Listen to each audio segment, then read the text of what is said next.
It's time to talk sports. It's Hacksaw's Headlines, a panorama of the world of sports, stories, comments, and opinions. Touchdown, San Diego! Now, here's iconic sports talk show host Lee Hacksaw Hamilton and co-host John Riley. Who wants to talk football? We do. It's a Monday, and from our studios in San Diego, this is bonus coverage. Good afternoon, everyone. This is Lee Hacksaw Hamilton, along with my co-host John Riley, and we welcome you as we get ready to talk NFL football. We're coming out of the divisional playoffs, on to the championship games next weekend. And, John, we've had a few surprises. We've had a few shockers. We've had a few blowouts along the way. Have the playoffs gone the way you thought they would? Yeah, it's been a great weekend. I mean, I love this past weekend. We've had snow. We've had all kinds of weather conditions, a lot of storylines, a lot of drama. So this is a fun bonus podcast for us to catch up. Okay, we're going to review all four games, and then we're going to talk about what's going on off the field around the NFL. Where do you want to start? You're the one that's got the list. Okay, yeah, I do. I got the list, and America's team came up short in Buffalo. I think we got to start there. Well, we'll talk about Buffalo, the beast of the East, no longer Cincinnati. Of all people, Cincinnati feels good about itself, maybe going back to the Super Bowl for the second year in a row. The Bills' bid to try to take the next step forward fails again. Cincinnati and Joe Burrow, unbelievable. A really tough afternoon for Josh Allen. I think in terms of Buffalo, this has to be a massive disappointment. This has to be a huge setback. This has to be questions now being asked. Why can't the Bills get over the hurdle and get to the next level, which is the AFC Championship game, or maybe get to the Super Bowl? The more I thought about it in the last 24 hours, John, I think Buffalo just is emotionally drained. I think the grind of the season, I think the Hamlin situation and the near tragedy, the two games are impacted by the snowstorms and the blizzard, and then the loss of Von Miller has just really made Buffalo worn out. They didn't look like the same football team. And in terms of Cincinnati, I was stunned that they were able to go in and play in the snow the way they did. They were aggressive from the get-go down the field. Their guys ran precise routes, and the longer the game went, the more physical and more confident that they got, while Buffalo just seemed to hesitate on defense, seemed to be a step slow, did not seem to be sure of their footing. And this is in Buffalo. They play in snow. They play in rugged weather in mid-fall into December. I was just stunned at the way that Buffalo reacted to the elements and could not handle Cincinnati. Equally surprised how Cincinnati came out of the blocks and were running what they run and did not pay any attention to footing conditions, etc. I think there's one other thing here. Nobody's really talked about it. I think Cincinnati was bleeping disrespected. Oh, yeah. I'll tell you, there should be some conversation of why the National Football League announced neutral site game for the AFC Championship game if it's Buffalo, Kansas City, and we're selling tickets. And they sold the thing out in like 29 hours. Cincinnati's sitting there. We're a really good team. Why are you selling tickets to an AFC Championship game and you don't think that we have a chance to be in it? I think Cincinnati was emotionally disrespected, and I think that kind of fueled their fire. And as the game went on, John, they got more confident, and they got more physical, and they kicked the crap out of Buffalo's lines with the way they played. And from the Bills' standpoint, I don't understand, with three offensive linemen out in Cincinnati, where's the blitz package? Why did you not get into Joe Burrow's face? And they got mugged. They got pushed all over that field like they were in a shopping cart by Cincinnati's offensive front. So I think not only did the Bengals play well, I think the Bengals out-psyched them, and I think the Bengals were peeved and disrespected. That's one man's opinion on what Cincinnati did to Buffalo. And John Riley's thoughts? Well, it goes back to Joe Burrow. I mean, what a leader he is. Coming in with lots of swag, lots of confidence is what I love about him.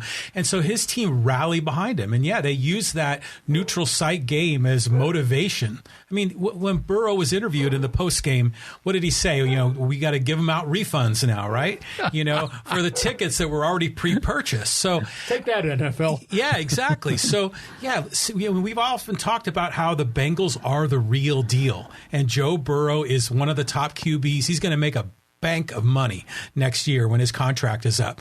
But yeah, I was disappointed in Buffalo, but you think about it, the whole Damar Hamlin situation, all the snowstorms. I mean, they had some really tragic things going on over the winter. And then the mass shooting in Buffalo. I mean, that whole city is fatigued.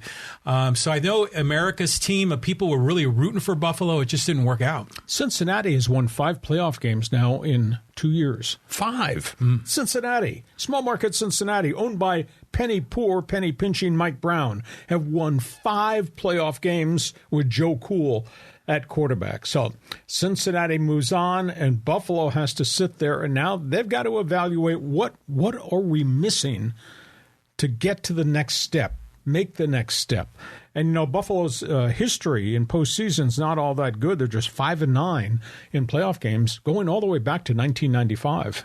And of course, they get that, and they have the 4 failed Super Bowl games hanging around their neck too. So it's going to be a tough winter in Buffalo weather-wise, and I think emotionally for the Buffalo Bills, because something's not right. Yeah, have you seen the comparisons that people were talking about online? They were saying Patrick Mahomes is like the Tom Brady, and that Joe Burrow is like Peyton Manning, and that Josh Allen is like Phillip Rivers. Do you see those comparisons? Could be. Rivers never quite got there as good as he was, and Josh Allen's probably on that same street corner. That's not a bad call. Okay, let's go on to the next game. Okay, so let's go talk about Kansas City, because the Chiefs have just been so dominant all year, but Jacksonville really showed us something. This was a competitive game for a while. Well, it was competitive only because Mahomes got dinged. I don't think it was real competitive if he were 100% healthy. But it shows the brilliance of Andy Reid, or the flexibility of Andy Reid, or the creative genius of Andy Reid. Kansas City, first drive, 83 yards, marches right down the field. And Mahomes is doing what Mahomes is doing. Pocket passing, scrambling right, throwing dump and runs, throwing off balance, and using all the weapons that he's got. And then he gets hurt. And I was fearful that he had suffered a knee injury when his leg got bent as he was trying to throw the football going down. And I thought, uh-oh. And here comes 38-year-old Chad Henne, the backup, who's hardly taken any snaps in anger in years. And Chad Henne leads him on a 98-yard drive for another touchdown. This is the guy stone cold coming off the bench, doing the exact same thing that Mahomes does. Pocket passes, moves the pocket. That's Travis Kelce. There's Juju Schuster-Smith. And here's Pacheco running the football. And I thought to myself, Andy Reid's offense, with all those skill guys, just plug another guy in at quarterback and on we go. And then Mahomes did come back. And then Mahomes excelled even though he could not move. I think he scrambled one time for a first down and came up limping. And then from that point on, he was kind of setting cement in the pocket. He did not complete a pass outside the pocket after he got injured. Everything he did was within that confines of the tackle-to-tackle box. But, boy, they're brilliant. And Travis Kelce, 14 receptions. You know you're going to throw to him. We're going to cover him. And we're going to double him, or we're going to put a guy over the top, or drop linebackers in front. He's caught 14 passes for 195. Phenomenal. And there's just some psyche with him and Mahomes. When Mahomes moves the pocket, Kelce moves his route to find an open seam, and suddenly the ball's there. So Kansas City's offense, even with Mahomes limited, still unbelievably dangerous. And the defense, Chris Jones had a monster game at defensive end, defensive tackle. And when they needed it, fumble recovery at the 5-yard line, pass interception, next serious possession, game over Jacksonville. not to be critical of Jacksonville. They learned what the second season of the NFL is all about, and they hung in there. When it kind of looked like maybe they're going to get blown out, they hung in there and they kind of fought their way back in. But the back-to-back turnovers in the fourth quarter just killed them. But Kansas City's brilliant, and Kansas City's going back to the AFC Championship game, John, for the 5th year in a row. And they got a world of experience. Now, I don't think Patrick Mahomes is going to practice till the tail end of the week. The only saving grace that positive comes out of this is he got hurt early Saturday. So he had really, in effect, a whole extra 2 days to do therapy. And I'll guarantee you he is living at Arrowhead Stadium right now in their training facility. So they've got Saturday, Sunday, Monday, Tuesday, and Wednesday to do intense therapy round the clock on the ankle and the calf, and then maybe he practices on Thursday. He has never gone in his career in Kansas City. He has never gone a whole week without practicing and just played in a game. I don't think Andy Reid wants that. I think he wants them in rhythm, wants them hot, wants them sharp, but Kansas City's just so dynamic. The quarterback and the head coach. Your thoughts? Yeah, I mean, they're incredible. I mean, what Andy Reid has cooked up, and, they lose, what was the wide receiver is now playing for Miami? Tyreek Hill. They lose him, and they're still fantastic. And isn't Kelsey like a former quarterback? So he kind of knows how to... It can live inside the quarterback's head, know what the quarterback is looking for, and get to that spot. But you got to give huge props to the organization. I mean, even when they get punched around a little bit, they come back. I was surprised Mahomes did come back in that game. But as far as Jacksonville goes, you got to tip your hat to Trevor Lawrence. He showed great leadership during the game and even after the game. Some of his comments I thought were really terrific. He was out there, congratulating his players, talking about how no one expected us to be here. And yet I think they showed something until the very end when it kind of slipped out of their fingers. They were 3-8. They were 3-8 at one point of the season. And I think I remember telling you at that point, I said, I'm surprised that Peterson has not made more progress. Yeah. Because they really had good start, punched the Chargers in the mouth, fell apart, and then it turned. And Peterson kept preaching, believe in us, believe in us, believe in us. And us got good, and guys were playing. They played into the second weekend of January. That's pretty impressive. But the creative juice of Kansas City is really special. Okay, let's move to what happened in the NFC. Okay, so we got to go to Philadelphia. And this game I thought was going to be competitive, and it really became a blowout. Only word I can use to describe the Eagles at this point is relentless. They just don't take their foot off the gas pedal. And I'm not going to say that the Giants didn't deserve to be there, because you can't take away what they did at the start of the season when they went 7-2.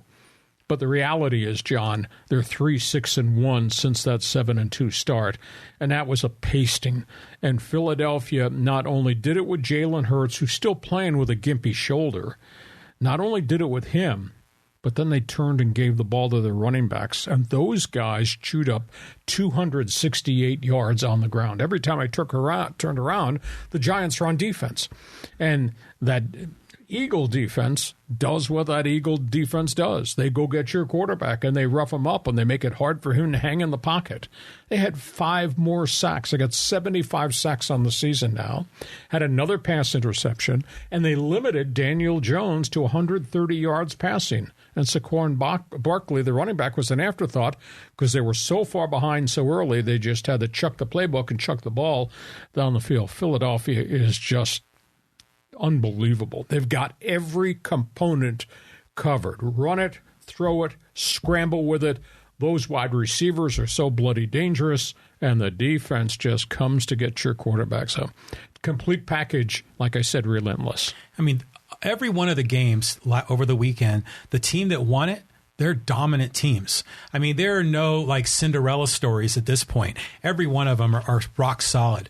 But that game was such a blowout. I mean, honestly, by halftime, I was watching the Aztec basketball game because there wasn't a whole lot going on in that NFC divisional series. But, you know, Philly, man, you know, you got to give it up. Those fans, they're big time Eagles fans, you know, and it's interesting to think about these different cities where Philly has recently won a championship. The Niners have recently won a championship. But, you know, Cincinnati hasn't won a championship in any sport for like 3 decades. So it's something. But, you know, tip the hat to the Philadelphia Eagles. This is going to be a great NFC championship game. And let's talk about the other game that is sending the other NFC team to Philadelphia to play. San Francisco. How good are they? How tough are they? 13 wins in a row. The kid quarterback, the last guy taken in the draft, Brock Purdy, is now 7-0 as a starting quarterback. They're a little bit banged up. It's going to be interesting to see what the true storyline is during this course of the week, who practices and how dinged up they are, because Christian McCaffrey's got a calf issue. And I think he's going to be out for a chunk of the week in terms of practice. But it's not a torn calf. It's not a strained calf. It's a bruised calf. So I think he can come back from that. But Brock Purdy, another picture-perfect postcard performance. 214 passing, a touchdown, no turnovers. Brock Purdy's driver's license now says 17 touchdowns, 4 interceptions since I became starting quarterback of the San Francisco 49ers.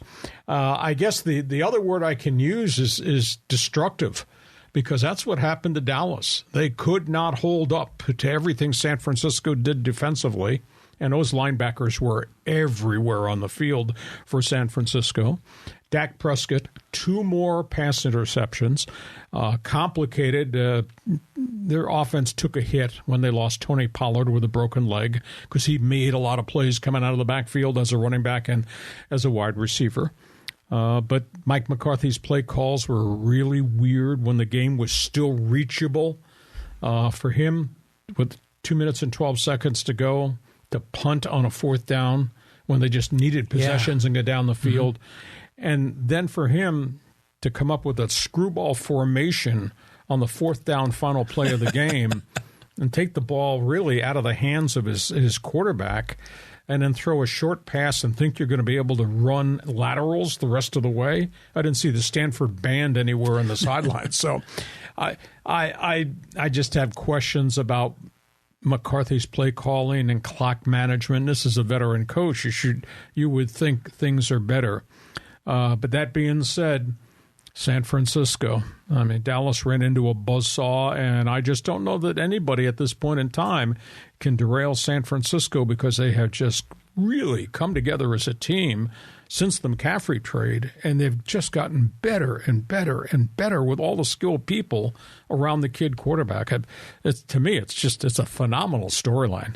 Yeah, it's incredible how well they are doing. And even that game, as it was rolling through, it was a very, defensive dominated game for both teams. Not a whole lot of scoring. But, Brock Purdy just kind of stayed steady Eddie. Didn't make any mistakes, and at some point it was going to break through. And it was that George Kittle catch that was off his fingertips 3 or 4 times. 3 times, Bob. Yeah, and he finally got that, and the Niners drove, and McCaffrey scores that big touchdown. So, good on them. But yeah, as far as the Cowboys go, that final play has been making the rounds on social media. It's kind of comedy. But even going back to the kicker missed his first or extra point. Always tipped. Oh, it was tipped. That's what they're saying now. But it was way offline. The way he kicked it, it probably wouldn't have been, if it hadn't been touched, it still would have missed.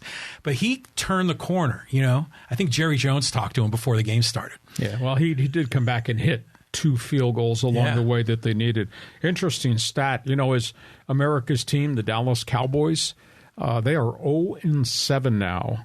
In divisional play dating back to 1995. And this is from the most benevolent owner in the league that pays all of us stars. They draft well. They've made deals. They get free agents in there. 0-7. And they're 4-11, I think, is the number I came up with in the last 22 years in postseason play. They have not won a Super Bowl since, how about them Cowboys, Jimmy Johnson? Yeah, right. It's been a long time. But at this point in time, I think they're disappointed.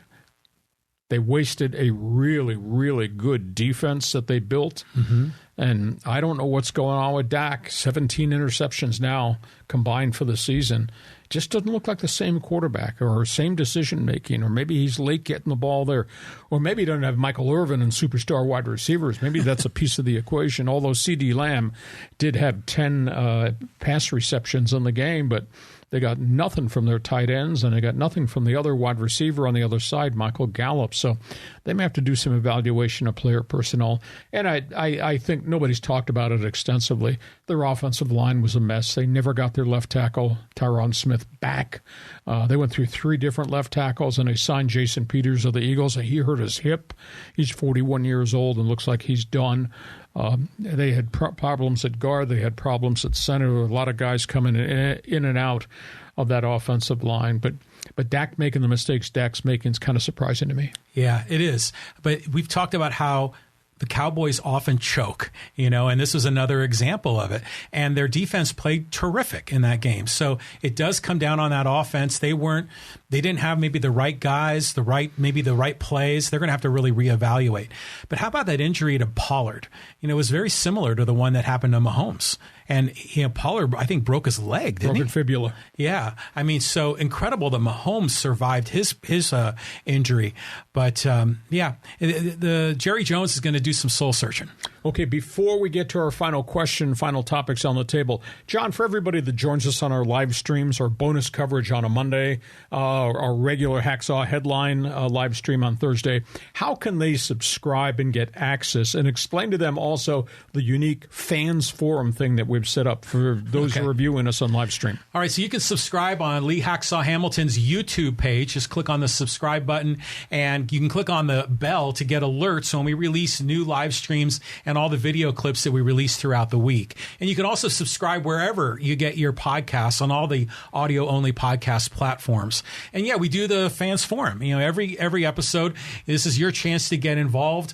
Just type in your comments and questions for Hacksaw on either the Facebook or on the YouTube live stream. We'll get them here. We'll get you involved. And even sometimes we'll kind of dig into the YouTube comments and bring those forward in the fans forum. And one other thing, if you like sports, if you like my sports talk show over the many, many years here in San Diego, I have a website. It's all written. It's really different. LeeHacksawHamilton.com.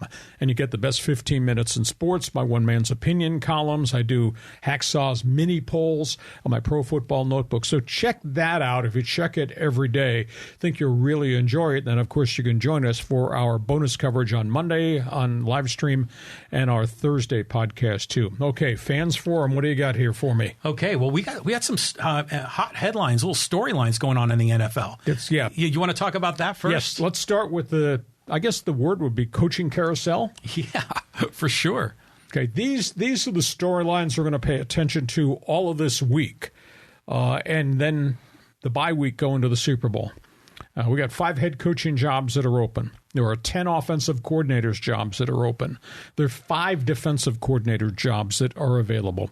We're waiting to see what transpires with Sean Payton. This is his appointment book. Sean Payton's about to play, remember the old TV game Price is Right? Oh, yeah. That's what's going on with Sean Payton. He interviewed today, Monday, with the Carolina Panthers. We're led to believe that David Tepper, the flamboyant owner, will offer him anything he wants financially, including player personnel power. And Carolina evidently is willing to make the draft pick compensation available to New Orleans to get Sean Payton if Sean Payton wants to take the job. Payton interviewed in Carolina today. He's going to have his second in-depth interview with the Denver Broncos on Wednesday. He met for 4 hours with them in the first interview last week in Los Angeles. On Thursday, he's going to meet with the Arizona Cardinals. He has also already completed his interview with the Houston Texans. So there's going to be an offer coming, maybe 4 offers total, and then he'll have to decide. I think he wants to decide really quickly because he wants to put his guys together, get them all signed, hit the floor running as we get to the offseason.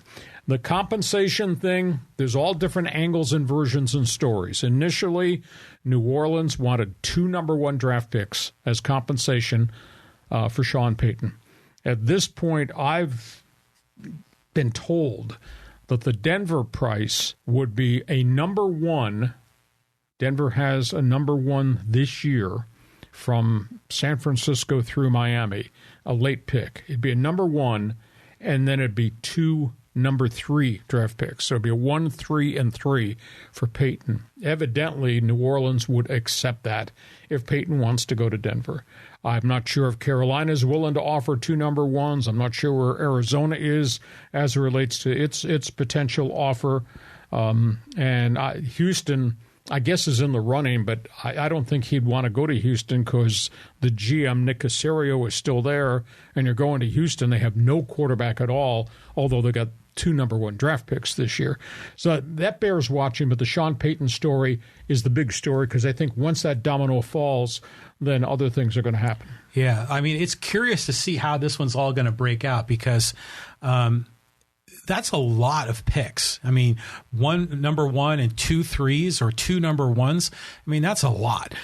So we'll see how this goes. I'm kind of hoping he lands in Denver. I mean, that spot seems to make the most sense. And Russell Wilson has already had a conversation with Sean Payton about come.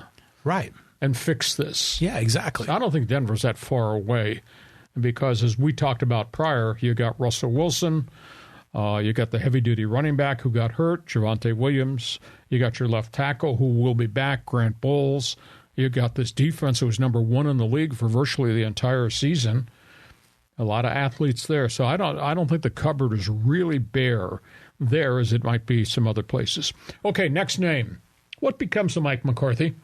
Well, right after Mike McCarthy's press conference, Jerry Jones held his press conference, and that was obviously front and center of the question that the media asked. Jerry Jones says, we're disappointed. We got to do some evaluation, but I still believe strongly in this guy, Mike McCarthy. He's 30-20 as head coach of the Dallas Cowboys. Not dominant, but 30-20 is pretty good in a very competitive league. But he's 1-2 in postseason. His career record is 155-97. He's had a really good career. The last couple of years in Green Bay were substandard, and he had a losing season the first year in Dallas, but they got this thing rolling along. And he's 11-10 in the playoffs, which is a pretty good record. So I don't think his job is in jeopardy. Now, I'll put an asterisk next to that because Sean Payton is still out there, and Sean Payton and Jerry Jones have quite a relationship. But based on what Jerry said yesterday, I believe in Mike McCarthy and 30-20 record and all that. So I don't think Sean Payton's going to Dallas. What do you think? Well, it's kind of like what they say when you get the vote of confidence is usually the kiss of death, right? So is that what's going to happen here in a few days down the road? Is Payton going to suddenly be interviewing, back down in Jerry World? Now the other storylines have to do with the search for coordinators. And we start with the Chargers. They fired 3 guys, including Joe Lombardi, the third-year veteran offensive coordinator. The Chargers have begun the interview process, and it's strange. They're going after guys who are quarterback coaches, not guys that are calling plays or guys that have had or veteran coaches. They're going after young quarterback coaches. They met today with Zach Robinson. Zach Robinson's a former quarterback at Oklahoma State. Has kind of moved up the chain as an assistant NFL coach. He's the quarterback coach of the LA Rams, bright light guy. So Brandon Staley and his staff interviewed Zach Robinson today. They've gotten permission to talk to a journeyman guy. I'm not quite sure why. Greg Olson. He was the offensive coordinator with the Raiders for a group of years there. He's quarterback coach right now for the LA Rams. But he's been through the ringer. He's not had what I'd call great success. He was a coordinator in Miami, Tennessee, etc. So he's kind of a journeyman guy. So I don't know why they're interviewing him. They just got permission to talk to a tight end coach, which is kind of strange. Luke Steckel, tight end coach, Tennessee Titans. Excuse me. So they're looking, but they're kind of off on a tangent. Brandon Staley does things differently, and this search is differently. I think, based on what I know about Zach Robinson, I think he's ready to be somebody's coordinator. So maybe he turns out to be the guy. Yeah, it's interesting, too, that they're going for these kind of smaller names. I mean, is this an example of Spanos being cheap again, that doesn't want to go out and get that, primetime guy to run the offense? I don't know, but it is nice to see career opportunities for those bright lights. Yeah, I'll be interested because as part of the Rooney Rule, you have to interview African Americans, too, and they have yet to go interview them. Jim Caldwell, former head coach who has had success as a coordinator, he might wind up being on that list, but I still think Zach Robinson's the guy. Let's talk about the other team in Los Angeles, the Rams. Now, they have 8 coaching openings on Sean McVay's staff because he just cleaned house. It's absolutely amazing. They have met with Mike LaFleur, the fired New York Jets offensive coordinator. I'm not quite sure what they see there because his track record wasn't really good, but before that, Mike LaFleur was with Matt LaFleur up in Green Bay. Mike LaFleur has been interviewed. They just asked for permission to talk to the Eagles quarterback coach, Brian Johnson's kind of a highly regarded guy. Remember as Kevin O'Connell got into coaching, the ex-Aztec, and he was a quarterback coach, and then he was a wide receiver coach, and then he became a coordinator, and now suddenly he's a head coach in the NFL. Brian Johnson's kind of gone along that track record, starting as a really young coach and doing a lot of different things on the offensive side of the ball, and now becomes a quarterback coach for Jalen Hurts in Philadelphia. So those are the 2 names that have kind of surfaced front and center. Sean McVay's got a lot of openings on the staff. He's going to have to sales pitch a lot of guys to come, and I wonder if that'll be a entourage of really young guys like Brandon Staley has hired, or whether Sean McVay will go get some veteran help for his team and his staff. Well, Jeff Hecklincy is available, I'm sure, right? So McVay is going to get some really bright lights. I mean, you can count on him. He's an innovator. He's a really smart guy. He's going to bring in guys that I think can transform the Rams and really be on the front end of an innovative, offensive and defensive scheme. And the last storyline has to involve quarterbacks. And we'll be talking more about this in coming podcast, but they're on the clock. Derek Carr, Raiders. His contract kicks into $40 million per year right after the Super Bowl. There's a whole bunch of angles here to the Derek Carr story. One is that they're asking the agent to defer the new contract kicking in. It's supposed to kick in 5 days after the Super Bowl. They're asking him to defer that contract a little further out so that they can find the right team to trade him for. Now, Derek Carr's got a no-trade clause, so he can say, I'm not going there. I'll go there. So they're talking to a lot of people. I've been told Washington Commanders, Ron Rivera, very interested in Derek Carr. New York Jets, they got real quarterback quandary now because they got Mike White, who finished up really strong and then got hurt. And, of course, they have the former number 1 draft pick, Zach Wilson from BYU, who's really faltered badly. So I don't know what the Jets are going to do there. That's in the mix. And then New Orleans, and that's kind of strange because they had success with Jameis Winston, then he got really badly hurt. Winston's had a major knee injury, they had a fractured back, etc. New Orleans is one of the 3, so I'll be intrigued to see. The price tag, it's not going to be a number 1. I've been told it might be a 2 this year and a 3 another year out. But the Raiders are not going to get number 1 for Derek Carr because of all the mileage on him. It is interesting, though. And again, Raider management, they'll throw anything out there to try to say we're doing a great job, although the record doesn't show that. The Raiders have 10 draft picks right now. Yeah, 10 draft picks. So they're going to get some compensation picks because of free agents that they lost. They got 10. And if they get 2 picks in the Derek Carr deal, they're going to wind up with 12 choices in 7 rounds. So I'll be interested to see where Derek Carr winds up.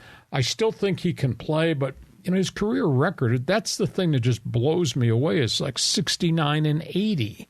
That's not a Super Bowl quarterback. So what kind of quarterback are you getting in Derek Carr? Yeah, I like the Commanders. I think that's a really good spot for him. And you remember those press conferences with Rivera? He says, we need a quarterback. And he was really out front, criticizing his own guys. But, why not Houston? I mean, didn't Carr's brother play for the Texans back in the day? They don't have a quarterback. They've got draft picks. Maybe there's a deal there. Except they got a real high draft pick. They're going to draft 2, and I think the other pick is 11. So they're going to get one of those quarterbacks. Can you say C.J. Stroud with maybe the number 2 pick, or maybe they flip-flop and they actually get the number 1 pick from Chicago and it becomes Bryce Young. So they're going to have a shot at one of the elite quarterbacks at the top of the draft board. But this is a storyline. We're just telling you what's transpiring this week, and something we'll be talking further about as we march down the road. Okay, time for Fans Forum. Fire away. Who's in line? Okay, so here we go. And this is from Brett Shepard. He says the Bills were pretenders. Bills ran out of gas, and I just think they were worn out. Are they pretenders? No. I just think for a wide variety of reasons, it just emotionally, we're not the same team. And I don't know if the loss of Von Miller changed their defense. They were not as vibrant the back end of the schedule as they were at the first half before he got hurt. And I just think the emotional wear and tear of the Hamlin near tragedy and the snowstorms and the travel and the suspended game, and maybe they have to learn to cope with pressure. That's the other factor in the equation, because now 2 years in a row they've failed to get to the divisional finals. They've got an awful lot of talent on that team, but it hasn't been very consistent. And then you add into the equation, Josh Allen's turnover factor this year was much higher, much greater than it had been in the past. Your thoughts? I mean, yeah, I think you got to look at Josh Allen because athletically the guy is fantastic, but you just wonder if he has the leadership skills. You know, is he at the same level as a Joe Burrow? I don't think he is. And is that something that he can develop so he can lead his team? Because remember in the game, Diggs was kind of really frustrated with Josh Allen. They had a meltdown on the sidelines, and Diggs had a meltdown in the locker room. I mean, Diggs is a vibrant player, and Sean McDermott refused to criticize Diggs, but Diggs just goes off. It's like Terrell Owens, and now suddenly it creates a distraction. Oh, yeah. Just do your bloody job and hope he'll get the ball to you, et cetera, and it didn't. It has not happened in some of these crunch time games. So I don't know if Buffalo's a pretender. I just think that Buffalo's got some internal issues here. I don't know whether it's psychological or whether it's a manpower thing, but huge disappointment on the Niagara Frontier tonight. I'll guarantee you that. Next question. Okay, so this one here is from Mark Lindsay. He says Kansas City owns the AFC West, but it's a weak division. Well, it's a division that's got quarterbacks. I mean, obviously you got Mahomes and you got Russell Wilson, who might get rejuvenated, find the fountain of youth if Sean Payton becomes his head coach, and Justin Herbert is an absolute unequivocal winner. I don't know what the Raiders are going to do at quarterback once the Derek Carr trade goes away, but there's no doubt Kansas City is far and above, better, more creative, and deeper than anybody in the division. And they're not going away. And I do think the Chargers are close to being a pretty good playoff team. They're not there yet. Have to learn how to win, and I think that's a piece of the conversation in any of these clubs. You know, whether it's Jacksonville or wherever, you got to learn how to cope with the second season where the pressure is ramped up. And like I say, Chargers only won one game against a team with a winning record.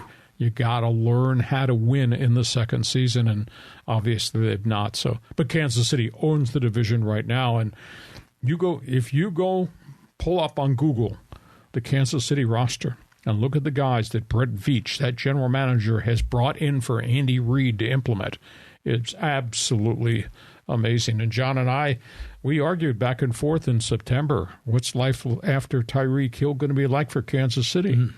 Well, we found out because Kansas City is still going to play in the AFC Championship game because that GM got Andy Reid more tremendous athletes to plug into his system. Yeah, we thought that the AFC West was going to be one of the top divisions in the entire NFL. And then Denver ended up being a train wreck. The Raiders were awful. The Chargers were disappointing. So, yeah, it did turn out to be kind of a weak division. But, you know, we'll see what happens next year. Okay, final question here in our Fans Forum segment. Okay, let's see what we got here. And let's go look at some of these YouTube comments. And got to change this around. And this is in response to the Washington Commanders mess. Yes, because you had the Spanos scorecard over his entire history. Now look at Snyder here. How about Dan Snyder's report card? 23 years ownership, 166, 226, and 2 records, 6 winning seasons, 9 head coaches, 4 NFC East titles, 0 Super Bowls, playoff record 2-6, 1 rebrand, and numerous scandals and millions of alienated fans. I mean, what a mess. Well, I keep waiting for the franchise to be sold, and it has not happened yet. The story broke last week that Jeff Bezos, the billionaire, did not make an offer for the team. They're having enormous problems with their stadium. They can't get funding from any of the 3 states. Maryland, Virginia, and the District of Columbia will not give funding to the Washington franchise as long as Daniel Snyder owns it. So they've got to sell it. It is a mess. They've gone through a lot of head coaches. They've made a lot of mistakes. They have a quarterback nightmare that is probably as bad as anybody around the National Football League. And nobody's talking about the mess, but you just think back to the quarterbacks that they've run through there, starting with Robert Griffin III, who Daniel Snyder demanded they draft, and he got hurt and he busted out and failed. And so you go from all those quarterbacks, the tragedy that is Dwayne Haskins, to the mess they had with Carson Wentz, and et cetera. So Washington's future is ahead of it, hopefully, with the new owner. I feel bad for Ron Rivera because I think he's coaching in just a horrible situation. Yeah, it is tough for him. I mean, Rivera's a good guy. He was here in San Diego for some time. But not the Redskins, the Commanders, but when they were the Redskins, they had such a great history and so many great players. In the 80s, they won 3 Super Bowls. And just to see this franchise take a turn for the worse is kind of sad for the NFL. Well, if you look at the coaches, while you're out Googling, look at the history of coaches that Daniel Snyder has hired. And whether that's Marty Schottenheimer, who he ran out of there after 1 year, or Steve Spurrier, who failed miserably, and the whole entourage of guys, his ability to pick people has not been very good either. So real tough situation. Hey, listen, we thank you for joining us on our bonus coverage. We hope you've enjoyed our commentary on the NFL playoffs.